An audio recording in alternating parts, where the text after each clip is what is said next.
Hello everyone, welcome to our channel. आज आपको फिर से एक नई साइंस की प्रैक्टिस सेट आपको देने जा रहे हैं और इसमें हमने केमिस्ट्री के जितने भी इम्पॉर्टेंट क्वेश्चंस होते हैं उन सब को सिलेक्ट किया है। तो ये आपके लिए काफ़ी ज़्यादा इम्पॉर्टेंट होगा। इसे काफ़ी अच्छे तरीके से करने की कोशिश कीजिएगा और हमेशा ही मैं आपको बोलती आ रही हूँ, पहले आप खुद से सारे क्वेश्चंस के आंसर करिए और उसके बाद हमें कमेंट करके अपना स्कोर ज़रूर बताइएगा कि आपने कितना करेक्ट किया है, खुद से आपको कितना आ रहा है। इससे आपकी तैयारी अच्छी होगी और आपका कॉन्फिडेंस भी बढ़ेगा कि आपने इतना सारा कुछ बहुत अच्छे तरीके से किया है। तो आइए शुरू करते हैं। आज का हमारा पहला क्वेश्चन जो है वो ये है, the principle of atom bomb is based on. Atom bomb किस पे बेस्ड होता है? इसके ऑप्शंस हैं nuclear fusion, nuclear fission, nuclear spallation and none. ये तीन ऑप्शंस हैं। आपको जब भी नन वाला ऑप्शन होता है तो हमें उस पर ध्यान देने की ज़रूरत नहीं पड़ती है। सबसे पहले हमें ये देखना होता है कि इसके जो तीन ऑप्शंस हैं क्या वो सही है या नहीं। तो न्यूक्लियर फ्यूज़न, फ्यूजन का मतलब होता है जहाँ पे दो छोटे छोटे न्यूक्लियस मिलके एक बड़ा न्यूक्लियस बनाते हैं। तो इस तरह का जो कंडीशन होता है वो बेसिकली हाइड्रोजन बम में प्रेजेंट होता है। हाइड्रोजन बॉम्ब में एस्पेलेशन पॉसिबल नहीं है। तो इसका जो करेक्ट आंसर होगा वो होगा बी, न्यूक्लियर फ्यूजन। क्योंकि एटम बम में एक बड़ा न्यूक्लियस जो है वो टूट के तीन छोटे छोटे न्यूक्लियस में कन्वर्ट होता है और फिर ये तीन फिर अगले तीन तीन में कन्वर्ट होते हैं। इस तरह से ये एक सिस्टम चला जाता है और बेसिकली एटम बम जो है वो इसी प्रिंसिपल पे काम करता है, न्यूक्लियर फ्यूजन पे। ध्यान रखिएगा, न्यूक्लियर फ्यूजन पे atom bomb and nuclear fusion पे हाइड्रोजन बॉम्ब काम करता है। हाइड्रोजन बॉम्ब, ये आप जो भी मैं एक्स्ट्रा फैक्ट बताऊं आप प्लीज़ उसको नोट करते हुए चलिएगा क्योंकि ये आपके लिए काफ़ी बेनिफिशियल होगा। एग्जाम्स में हमेशा इसी तरह रीजनिंग टाइप क्वेश्चन पूछे जाते हैं, एक दूसरे से रिलेटेड क्वेश्चंस होते हैं। तो अगर आप प्रैक्टिस कर रहे हो तो जो भी एक्स्ट्रा फैक्ट्स होते हैं उनको ज़रूर नोट कीजिए और उनको याद करने की कोशिश कीजिएगा। अगला क्वेश्चन है, an example of physical changes. Physical change का एग्जाम्पल क्या है? केमिस्ट्री में जब भी आप पढ़ोगे तो दो तरह के तो चेंजेस आपको पढ़ने ही पड़ेंगे। एक होता है आपका फिजिकल चेंज और दूसरा होता है केमिकल चेंज। केमिकल चेंज में केमिकल फॉर्मूला या केमिकल स्ट्रक्चर जो है वो बदल जाता है, लेकिन फिजिकल चेंज में केमिकल फॉर्मूला चेंज नहीं होता है, सिर्फ उसका फिजिकल स्टेट बदल जाता है। फिजिकल स्टेट कहने का मतलब है कि जैसे अगर आप किसी भी चीज़ का एग्जांपल ले सकते हो, इसमें बेसिकली वाटर का ले सकते हो। H2O होता है, ये तीनों फॉर्म में H2O ही रहता है। तीन फॉर्म कहने का मतलब है वाटर के फॉर्म में, वेपर के फॉर्म में या फिर आइस के फॉर्म में। इसका केमिकल फॉर्मूला सेम होता है लेकिन तीनों का फिजिकल स्टेट जो है वो अलग अलग होता है। तो यहाँ पे पूछा जा रहा है कि फिजिकल चेंजेस जो हैं वो मतलब क्या है, इसका एग्जाम्पल बताने के लिए बोला जा रहा है। इसके ऑप्शंस हैं blackening of silverware, burning of candle, making of curd from milk and dissolving of sugar in water. Blackening of silverware, silverware black तब होता है जब उससे ऑक्सीजन रिएक्ट करे और वो ऑक्साइड में कन्वर्ट हो जाता है। बर्निंग ऑफ कैंडल, कैंडल के बर्न होने में भी केमिकल चेंज होता है क्योंकि ये ऑक्सीजन से रिएक्शन कर रहा होता है। बर्निंग का मतलब ही होता है ऑक्सीजन से reaction. Making of curd from milk, यहाँ पे जो ग्लूकोज होता है एक्चुअली वो एसिड में कन्वर्ट हो जाता है, मतलब जो लैक्टोज मिल्क में प्रेजेंट होता है वो लैक्टिक एसिड में कन्वर्ट हो जाता है। तो यहाँ पे भी केमिकल फॉर्मूला जो है वो बदल जाता है। तो ये तीनों ही आपके केमिकल चेंज के एग्जांपल हैं, लेकिन सिर्फ वाटर में शुगर डिजॉल्व होने से ना वाटर का केमिकल फॉर्मूला चेंज होता है और ना ही शुगर का फॉर्मूला चेंज होता है, जस्ट उसका फिजिकल स्टेट बदल जाता है। तो इसलिए इसका करेक्ट आंसर होगा डी। अगला क्वेश्चन है, change of water into vapour is called. Water का वेपर में कन्वर्ट होना किस तरह का चेंज कहलाता है? इसके ऑप्शंस हैं natural, physical, chemical and biological. Biological नहीं हो सकता है, केमिकल भी नहीं होगा, क्योंकि वाटर और वेपर दोनों का ही फॉर्मूला जो है वो सेम होता है। अभी अभी मैंने आपको बताया ये H2O होता है। और नेचुरल प्रोसेस इसको हम मान सकते हैं, नेचुरल हो सकता है। आप जानते भी हो कि नेचर में जो वाटर साइकिल होता है उसमें वाटर वेपर में कन्वर्ट होता है और उसके बाद फिर वो कॉन्डेंस होके फिर से वाटर में कन्वर्ट हो जाता है। तो इसका आंसर ए भी हो सकता है एंड बी भी हो सकता है, लेकिन बेसिकली जब भी इस तरह का क्वेश्चन हो तो वहाँ पे नेचुरल आप नहीं कर सकते हो। तो इसका जो करेक्ट आंसर होगा वो होगा बी, वाटर से वेपर में चेंज होने का। यहाँ पे चेंज पूछा जा रहा है, किस तरह का चेंज है, तो ये फिजिकल चेंज है। अगला क्वेश्चन है which is the hardest in the following, निम्न में से कौन सा सबसे हार्ड है। जिन लोगों को भी इंग्लिश में प्रॉब्लम है या जो हिंदी में पढ़ना चाहते हैं या जानना चाहते हैं, वो प्लीज़ मेरे वर्ड्स पे ध्यान दीजिएगा, क्योंकि मैं आपको हिंदी में ही एक्सप्लेन कर रही हूँ। तो आप इससे सुन के अपना डाउट क्लियर कर सकते हैं। इसके ऑप्शंस हैं डायमंड, ग्लास, क्वार्ट्ज, प्लैटिनम। इसमें पूछा जा रहा है कि which is the hardest in the following. Hardest आप जानते हो प्लैटिनम भी बहुत ज़्यादा हार्ड होता है, क्वार्ट्ज भी हार्ड ही होता है, ग्लास हार्ड नहीं होता है बहुत ज़्यादा। हार्डेस्ट उसको हम नहीं बोल सकते हैं, जस्ट हार्ड होता है। तो इसका जो करेक्ट आंसर होगा वो होगा ए, डायमंड सबसे हार्डेस्ट एलिमेंट होता है। अगला क्वेश्चन है which of the following is the hardest metal. ये दोनों क्वेश्चन मैंने इसलिए आपको रखा है क्योंकि इन दोनों क्वेश्चन में बहुत ज़्यादा कन्फ्यूजन होता है। जैसा कि आप देख सकते हो इसमें पूछा जा रहा है कि सबसे हार्डेस्ट कौन सा है, और यहाँ पे पूछा जा रहा है सबसे हार्डेस्ट मेटल कौन सा है। और यहाँ भी ऑप्शन में अगर डायमंड डाल दिया गया होता तो आपको बहुत ज़्यादा कन्फ्यूजन होता, आप डायमंड पे करके आ जाते। लेकिन जो डायमंड होता है वो नॉन मेटल है, नॉन मेटल है, कार्बन का एक एलोट्रॉप होता है। यहाँ पे पूछा जा रहा है which is the hardest metal. इसके ऑप्शंस हैं gold, iron, platinum and tungsten. तो सबसे हार्डेस्ट मेटल जो होता है वो होता है प्लैटिनम। तो इसका करेक्ट आंसर होगा सी, प्लैटिनम। तो इन दोनों क्वेश्चंस को काफ़ी बारीकी से समझने की कोशिश कीजिएगा और याद भी रखिएगा डायमंड नॉन मेटल्स में सबसे ज़्यादा हार्ड होता है। अगर मतलब सिर्फ इस तरह का क्वेश्चन रहे कि सबसे हार्डेस्ट कौन सा है तो उसमें आप डायमंड करेंगे, लेकिन अगर हार्डेस्ट मेटल पूछा जाए तो उस केस में आप प्लैटिनम करेंगे। अगला क्वेश्चन है which material is very hard and ductile. कौन सा मटेरियल सबसे ज़्यादा हार्ड एंड डक्टाइल है। इसके ऑप्शंस हैं carborundum, tungsten, cast iron and nichrome. तो सबसे डक्टाइल जो है वो होता है नाइक्रोम। इसका करेक्ट आंसर होगा डी। ये निकेल एंड क्रोमियम का एक एलो होता है, ये भी आप याद रख सकते हो, निकेल एंड क्रोमियम, और इसीलिए इसका नाम जो है वो नाइक्रोम रखा गया है। इसमें आयरन भी प्रेजेंट होता है बहुत कम अमाउंट में। तो निकेल क्रोमियम आयरन का एक एलो है ये, इसको याद रखिएगा, हो सकता है कभी पूछ दे। और नाइक्रोम सबसे ज़्यादा डक्टाइल एंड हार्ड होता है। अगला क्वेश्चन है the heaviest natural element is. Heaviest natural element कौन सा है। इसके ऑप्शंस हैं uranium, mercury, gold and calcium. Gold, mercury या कैल्शियम ये बहुत ज़्यादा हार्ड, बहुत हैवी नहीं हो सकते हैं। हैवी तभी हो सकता है जब उसका मास बहुत ज़्यादा हो।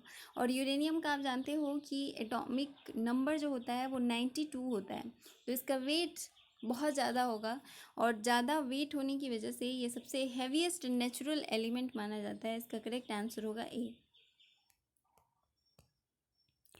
अगला क्वेश्चन है rubies chemically known as. Ruby chemically क्या होता है। इसके ऑप्शंस हैं silicon dioxide, aluminium oxide, lead tetraoxide and boron nitride. ये चार ऑप्शन है आपके, और पूछा जा रहा है कि रूबी केमिकली क्या होता है। तो ये बेसिकली एल्युमिनियम ऑक्साइड होता है। इसका करेक्ट आंसर है बी। अगला क्वेश्चन है the most commonly used substance in fluorescent tubes are. Fluorescent tubes में सबसे ज़्यादा यूज होने वाला सब्सटेंस कौन सा है। इसके ऑप्शंस हैं sodium oxide and argon, sodium vapour and neon, mercury vapour and argon, mercury oxide and neon. ये क्वेश्चन बहुत ज़्यादा इंपॉर्टेंट है, आप देख रहे हो काफ़ी हार्ड है, ये बहुत सारे वनडे एग्जाम्स में पूछे गए हैं।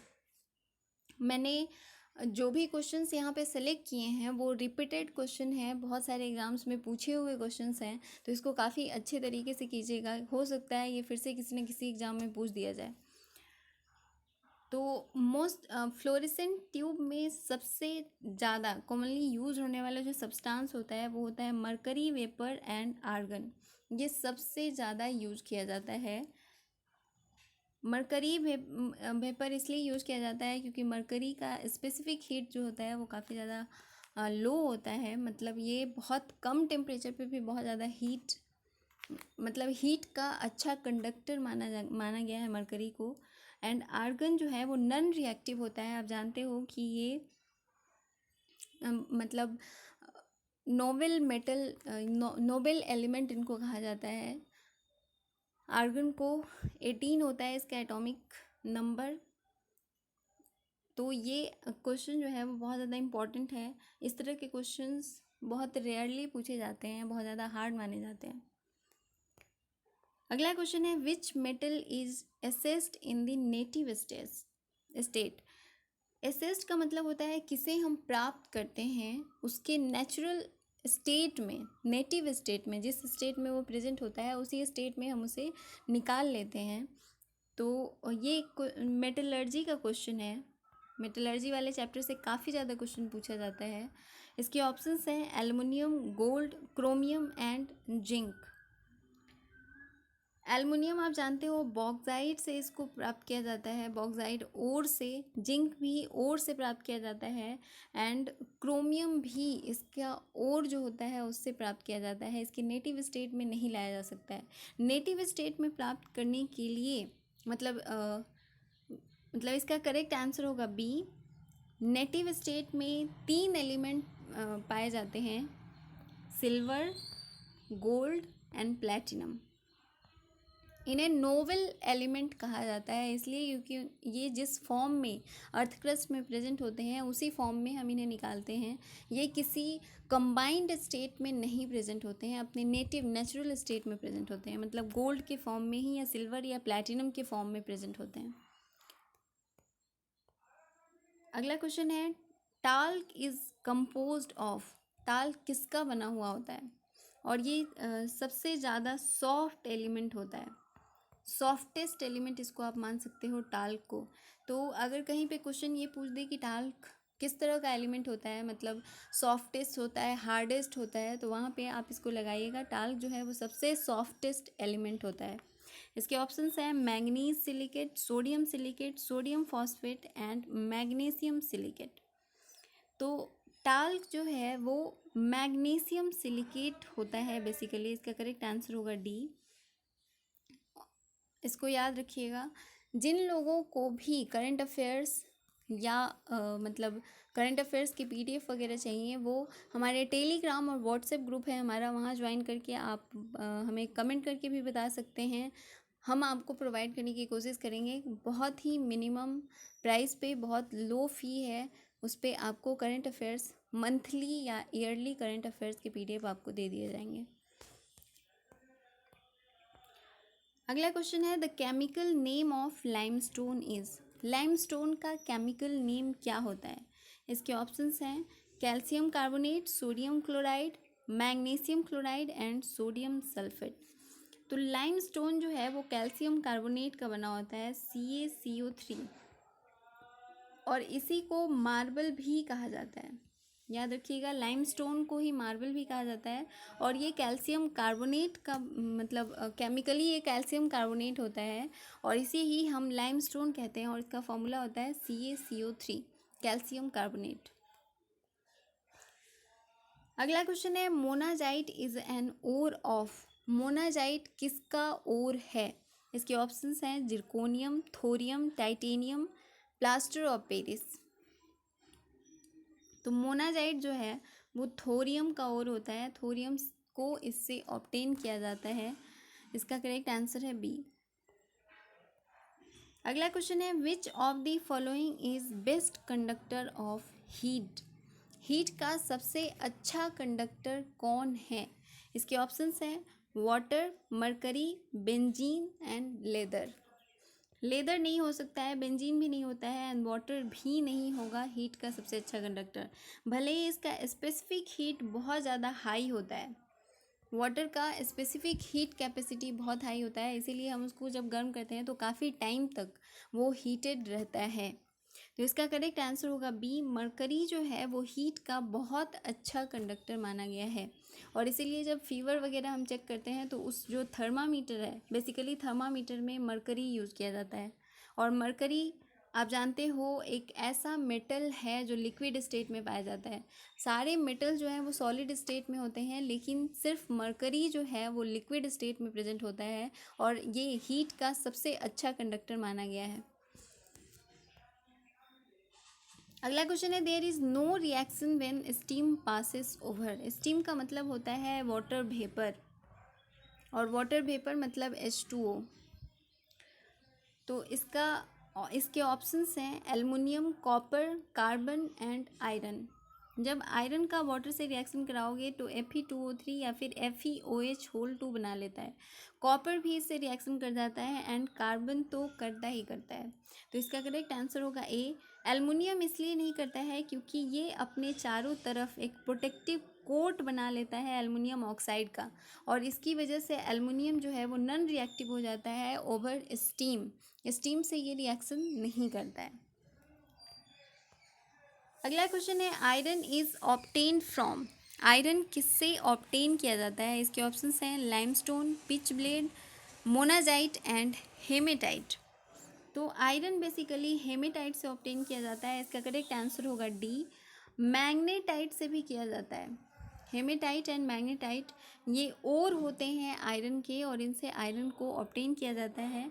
तो जो इस तरह के मेटलर्जी वाले क्वेश्चंस हैं उन्हें याद रखने की कोशिश कीजिएगा। अगला क्वेश्चन है which lubricant is used for heavy machine.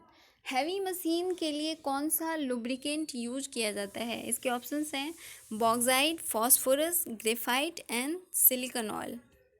तो इसका करेक्ट आंसर होगा सी, ग्रेफाइट है। आप जानते हो कि ग्रेफाइट एंड डायमंड दोनों ही कार्बन का एलोट्रॉप माना गया है और ये मतलब काफ़ी अच्छा लुब्रिकेंट होता है ग्रेफाइट। ग्रीस की तरह हम इसे यूज करते हैं हैवी मशीन्स में एज ए लुब्रिकेंट। अगला क्वेश्चन है baking soda is. Baking soda क्या होता है? इसके ऑप्शंस हैं sodium chloride, sodium bicarbonate, baking soda and sodium hydroxide. तो बेकिंग सोडा जो है इसका करेक्ट आंसर होगा बी, ये सोडियम बाइकार्बोनेट होता है। NaHCO3 इसको कहते हैं, इसका फॉर्मूला होता है और ये आपका बेकिंग सोडा होता है, सोडियम बाइकार्बोनेट। इसको हम सोडियम हाइड्रोजन कार्बोनेट भी कहते हैं।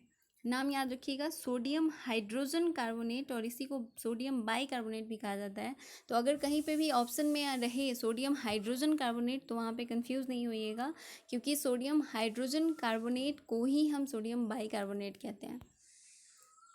और वॉशिंग सोडा जो होता है वो Na2CO3 सोडियम कार्बोनेट का होता है।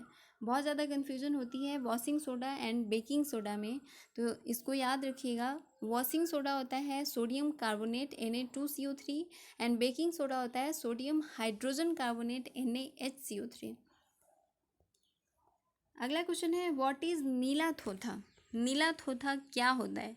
इसके ऑप्शंस हैं copper sulphate, calcium sulphate, iron sulphate and sodium sulphate. नीला थोथा एक सल्फेट होता है जो कि कॉपर का सल्फेट होता है। कॉपर सल्फेट नीले कलर का होता है और ये एज मतलब वैसे सब्सटेंस की तरह यूज़ किया जाता है जो कलर शो करता। नीला थोथा, इसका करेक्ट आंसर होगा ए। अगला एंड लास्ट क्वेश्चन है which of the following is known as wood spirit. Wood spirit की तरह कौन जाना जाता है? इसके ऑप्शंस हैं methyl alcohol, ethyl alcohol, ethylene glycol and glycerol. इसका करेक्ट आंसर होगा ए, मिथाइल अल्कोहल को मतलब CH3OH को हम वुड स्पिरिट कहते हैं। जो लोग भी बीएससी के होंगे, मतलब जो आईएससी कर रहे होंगे और उनका वो केमिस्ट्री में उन्होंने ये चीज़ पढ़ा होगा, वहाँ पे ये क्लियरली एनसीईआरटी में लिखा हुआ है, वुड स्पिरिट जो है वो मिथाइल अल्कोहल को कहते हैं। इस तरह के क्वेश्चंस काफ़ी ज़्यादा पूछे जाते हैं। एनसीईआरटी जो है वो बहुत ज़्यादा इंपॉर्टेंट होता है, वहाँ से सारी चीज़ें रिलेटेड होती हैं और वहीं से पूछी जाती हैं। अगर पॉसिबल हो तो आप लोग भी पढ़ सकते हैं। अदरवाइज़ जो हम आपको प्रैक्टिस करा रहे हैं उससे भी आपका काफ़ी अच्छा रिवीजन होगा और काफ़ी अच्छी आपकी तैयारी हो सकती है। तो आप हमारे चैनल से जुड़े रहिए, और जुड़े रहने के लिए आपको बस इसे सब्सक्राइब करना है और बेल आइकन को प्रेस कर लेना है। आपको अगर वीडियो पसंद आ रहा है तो इसे शेयर ज़रूर करें और लाइक भी कर दें। Thank you.